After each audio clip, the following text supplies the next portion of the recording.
Modern human dentition has primarily experienced morphological changes throughout hominoid evolution due to environmental and dietary or nutritional pressures.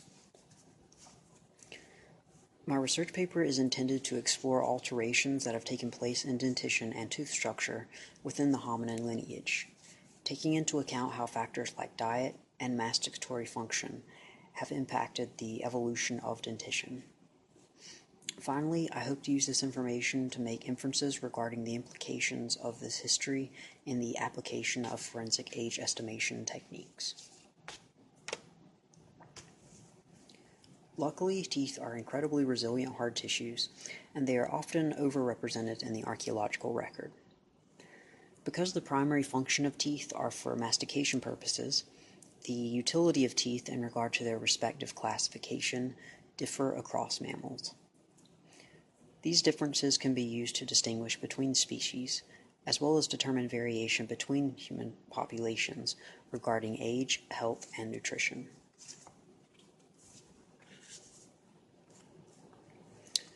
Odontogenesis, or tooth formation, begins prior to birth, in which the crowns of the teeth, composed of enamel, begin to form from tooth germs within the crypts or tooth sockets of alveolar bone of the maxilla and mandible.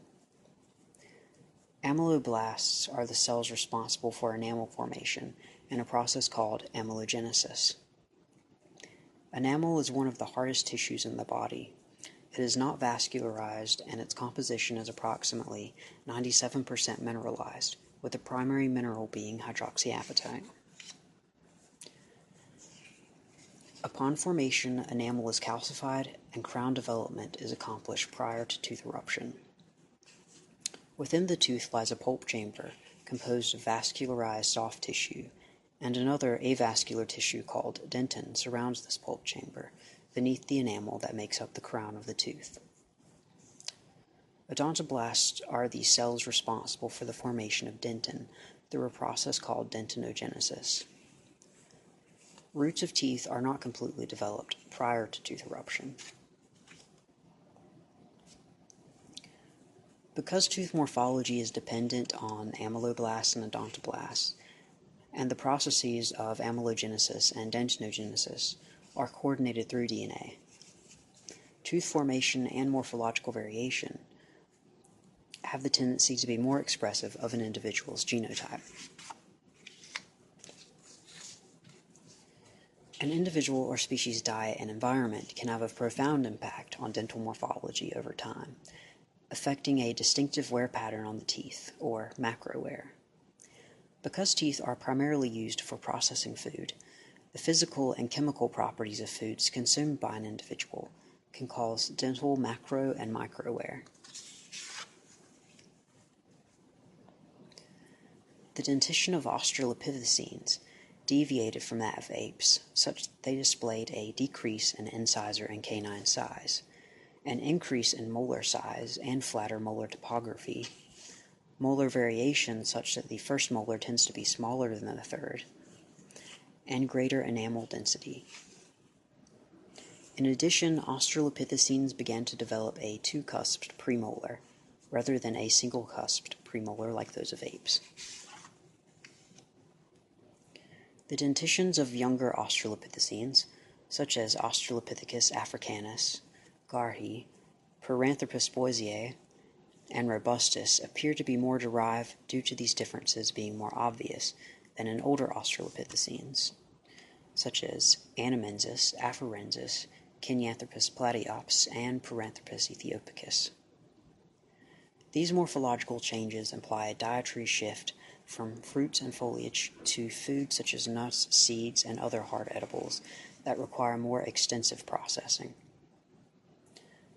The consumption of such foods is supported by the dental microwear patterns in the form of pitting, found on Australopithecine dentition. On the other hand, processing of meat requires tooth morphology conducive to slicing rather than grinding or crushing foods. Typically, individuals that have a diet consisting of harder materials display dental pitting more often than individuals that eat softer, but more elastic materials, which more often leave striation marks on the teeth. While the majority of mammals have incisors characterized by sharp, peaked cusps, research by Ross and Kay and studies by Lucas and Corlett suggest that incisor morphology altered due to the consumption of fruit, and this change occurred during the Eocene. Around 2.6 to 2.4 million years ago, hominins primarily displayed teeth morphologically equipped for processing plant matter. According to Richard Klein in his work Human Career, this adaptation may have dominated twice in our evolutionary history, that is, in Paranthropus aethiopicus prior to 2.5 million years ago, and subsequently in the robust Australopithecines.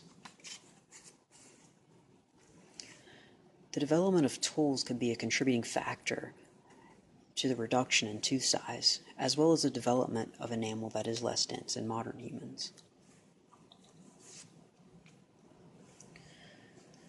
I am currently reviewing research conducted by Dean and LaCruz and colleagues, which indicates that earlier hominins experienced shorter developmental periods, while exhibiting dentitions composed of denser enamel. The research suggests that calculation of cross striations, or striae of Retzius, should be accompanied by supplemental approximations of body mass in order to improve accuracy, as it seems individuals with a larger body mass appear to have more rapid generation of enamel. However, my research is still ongoing.